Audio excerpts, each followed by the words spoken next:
Welcome to my channel. ఇవాళ umbrella cutting నేర్చుకుందామండి. గిరాకీ వచ్చింది. నడుము కోన్ షేప్లో వేసుకోవాలి. ఇప్పుడు ఓపెన్ అనేది అవతల వైపు ఉండాలి, క్లోజ్ అనేది మన వైపు ఉండాలి.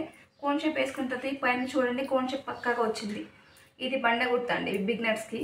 కోన్ షేప్ వచ్చిన తర్వాత మనకి నడుము కొలత అనేది ఇక్కడ ఉండే ఎంతవరకు కావాలనేది ఇక్కడ చూసుకోవాలండి. నాకు వచ్చిన కస్టమర్ది కొంచెం హెవీ పర్సనాలిటీ కాబట్టి 10 అండి.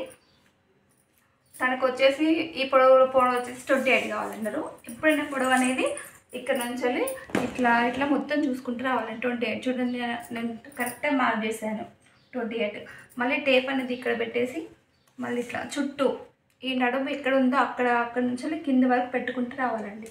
ఈ టెక్నిక్ వచ్చేది బిగినర్స్ మాత్రమే చెప్పాలనుకుంటున్నారు. టెర్రస్ కంటే ఆల్రెడీ ఎట్లాగో తెలుసు కాబట్టి ఓకే. ఇలా మొత్తం పెట్టేసుకున్న తర్వాత ఇలా మార్క్ చేసుకుంటాను. షేప్ అంటే కోన్ షేప్లో అంబ్రెల్లా కటింగ్ వస్తుంది కాబట్టి ఇలా డ్రా చేసుకొని కట్ చేస్తే సరిపోతుంది. ఒకసారి నా పేరు మమ్మీ ముందు నడుము భాగం కట్ చేసుకోవాలండి.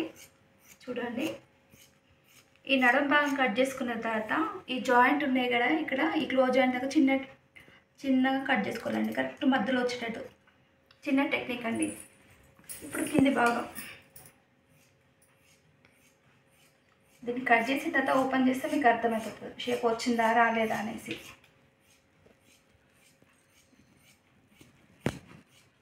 ఎప్పుడైనా ఇట్లా క్రాసెస్ కట్ చేస్తే గేర్ అనేది ఎక్కువ వస్తుంది, సీరా కట్ చేస్తే గేర్ అనేది తక్కువ వస్తుంది.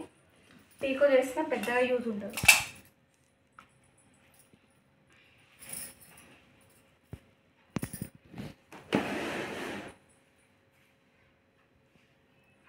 ఇప్పుడు చూడండి, umbrella ready. Okay, thank you to all.